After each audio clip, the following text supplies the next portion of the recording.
So what's up, guys? So right now we're at Rampage Pro Wrestling. I'm here with Cortez from Lucha Underground. So how's it going, man? It's going good. Thanks for having me. Thank you, man. So you've competed in the WWC, you competed in Ring of Honor, PWG, you've been wrestling for over like 19 years. What's been like the greatest moment or like time of your career so far? I kind of have like, you know, just different moments for different stages of my career, you know, like, you know, you just want to continuously progress, get better, accomplish more, you know, and just kind of move in an upwards motion, obviously. Yeah. I mean, early on when I first started wrestling in Southern California, you know, I accomplished a lot. I felt kind of quick. Like me and my tag partner at the time were wrestling all over California, northern, you know, Southern California into Arizona and stuff, and just kind of winning tag team championships everywhere we went.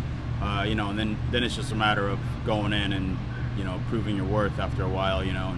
And then from there, like, I went to New Japan in 2002, and I wrestled in the Tokyo Dome, which was a dream come true for any wrestler, you know.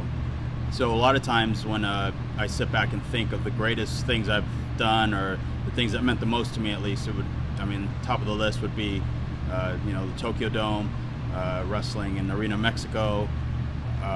You know, just, you know, each phase you just kind of set out little goals and just kind of move along, and sometimes goals you don't set out to achieve, but, you know, sometimes you just have those special moments, you know, and they just mean a lot to you. So I mean, I've done a lot, like, been wrestling for a while now, you know, so I mean, I have a lot of different special moments, I guess, you know. So. Oh, that's cool. So you were trained by Kevin Quinn and Antonio Inoki. So what was like two things they gave you, or like two like tools of like the world of wrestling that you still carry with yourself today? Well, with Kevin, I really gained a lot of confidence because I was already wrestling for a few years when I met Kevin, and then found out that he was Chris Daniels' old tag partner, and Chris had helped me in my training my first year, 2 years in the business. And when I met Kevin for the first time, it was at a UPW show in Huntington Beach, and him and I just connected. Like, there was a small group of us, TJP, Rocky Romero, you know, Samoa Joe. We all trained together for the first few years of our career. But Kevin and I definitely had this like special connection. I think because of my wrestling style was very similar to his, kind of like suplexes, a little more smash mouth, you know, intense wrestling. So as far as what Kevin taught me, he just really, you know, polished me up. I mean, like I said, we were winning belts and wrestling all over the West Coast by the time I met Kevin, and it was like he just opened up a whole new door of, you know, techniques, and just, I mean, really just polished me. I mean, to be honest, like, I didn't realize the small little things I was doing wrong that make such a huge difference in a match. So it was like between night and day. Every time I get out of the ring, I knew that, you know, I would just make sure that I would learn something, and I guess that's something that I continue to do now, like doing seminars and stuff like that. I find myself just kind of repeating what Kevin told me years ago, which is basically you can always still learn, you can always still get better. You know, fundamentals are always going to be, you know, the one thing that you want to go back to and continue to be good at. I mean, even Michael Jordan practiced free throws, right? I mean, like, you know, Mike Tyson warmed up on a speed bag, you know what I mean? Like these are things that you never really stop doing as a professional wrestler. There's always those basics, fundamentals that you're going to go back to no matter what happens, what type of match you're doing, you know what I mean? It's just good psychology and good technique, you know. As far as Mr. Inoki taught me, I mean, you know, anything came out of his mouth was a life lesson, and not just in wrestling, but you know, like when you get to roll around with Mr. Inoki and do submission wrestling, catch wrestling, stuff like that, you know, and then he just kind of, he would come into training and he'd work out with us a little bit, and then he would just sit there and just talk for, like, you know, we would just sit on the mats and he would just talk for like 2 hours straight, you know, and he would just kind of ramble on from one topic to another, but it was, you know, you just become a sponge around somebody like that, you know, and you just absorb everything that he takes in, and you're not going to use it all in 1 month or in 1 week or in 1 year. You know, it's going to be lessons that you're going to learn and you're going to use, in life, and and going forward in your wrestling career. And I mean, so many things. I can't even list the things that he taught us, but I mean, I guess the one thing that pops out in my head when I think of Mr. Inoki training me was he just always worked hard. You know what I mean? Like, you never saw an Inoki match that was like boring or had no fire to it, or you really didn't get it kind of like swallows you up. You know what I mean? So I mean, that's why I try to bring into my matches. Like, I'm not a gymnastic style wrestler. I'm not a guy that dives or does crazy stuff. I just bring what I do well, and that's believability to a wrestling match. Okay, so for a final question, so you're with Lucha Underground now. There's been like a lot of promotions that are like top promotions now, like WWE, New Japan, etc.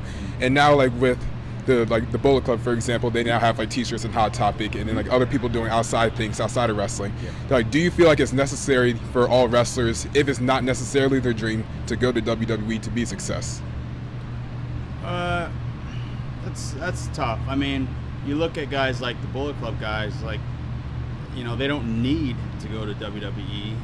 In all honesty, like, I've worked for New Japan for a few years, and they're easily the #2 company in the world. And there could be an argument for 3 and 4 there with just about any other bigger company. At the end of the day, being a great professional wrestler doesn't always mean you have to be part of the WWE. Because we can be honest here, and there's some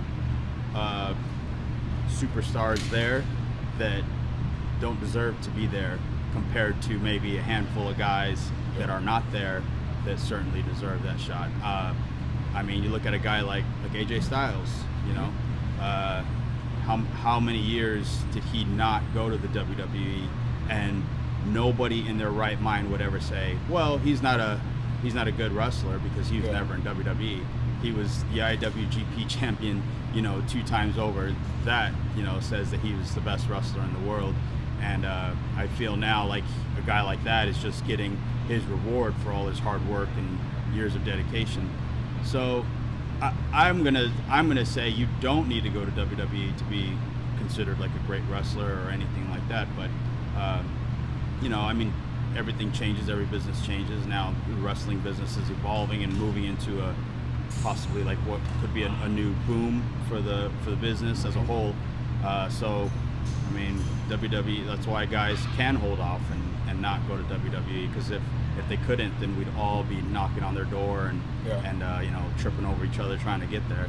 But now it's a nice filter of guys going in and guys coming out, you know what I mean, kind of making the business healthy, keeping it moving in a positive direction. So I mean, everyone has their own different wants and dreams and everything else.